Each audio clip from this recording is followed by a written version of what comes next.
دي جايبة حتة عباية في رمضان تحفة، مش عارفة جابتها منين. بُصّي، بُصّي الصور اللي هي منزّلاها مع جوزها في الفطار بتاع رمضان، أنا ما أعرفش الأماكن دي موجودة فين في بلدنا.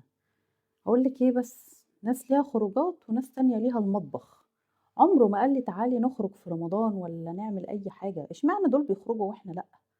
طب إحنا كده صايمين عن إيه؟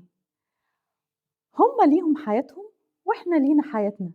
هم ليهم عيشتهم وإحنا برضه لينا عيشتنا، ليه بنقارن نفسنا بالناس اللي بتنزّل صورها على الإنستجرام والفيسبوك، ليه بنقارن نفسنا بحياتهم؟ إحنا مالنا ومالهم، إحنا مبسوطين، بنقدّر نفسنا ليه في عيشتنا؟ ليه بنقعد نبُص على السفرة الكبيرة اللي بينزّلوها وبيقولوا إن أنتم ما بتاكلوش؟ يا جماعة كل واحد ليه عيشته، وكل واحد ليه حياته، هو ميزان ربنا حاطّه، مش لازم تعيشي زي صاحبتِك بالضبط، مش لازم تقلديها في كل حاجة، يعني مش لازم عشان جوزها بيخس يبقى أنتِ كمان جوزِك يخس، يا جماعة كل واحد ليه عيشته، ربنا كاتب الحياة دي في اللوح المحفوظ، فبلاش إن إحنا كل حاجة نقارنها، أي حد ينزّل صورة ده إيه ده؟ ده بيخرّجها، ده بيجيب لها، ده بيفسّحها، طب هو بيعمل ده، طيب إيه المشكلة؟ مش معنى إن جوزِك ما بيعملش إن جوزِك وِحِش، وأنت نفس القصة، مش معنى إن أي حاجة بتشوفها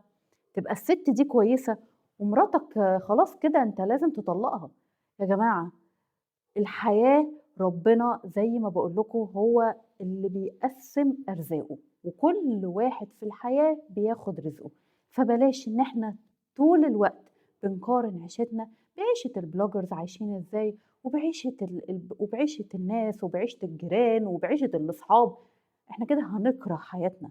هنكره العيشة اللي إحنا عايشينها بسلام، المفروض نحمد ربنا كل يوم إن إحنا عايشين صحتنا كويسة، أولادنا كويسين، نحمد ربنا على نعمة الشغل، نحمد ربنا على نعمة النومة المرتاحة، في ناس تانية حتى النومة اللي إحنا بننامها مرتاحين دي مش متوفرة عندهم، نحمد ربنا إن إحنا ما بنصرفش فلوسنا على الأدوية، نحمد ربنا على حاجات كتير أوي موجودة في حياتنا، لو فضلنا طول الوقت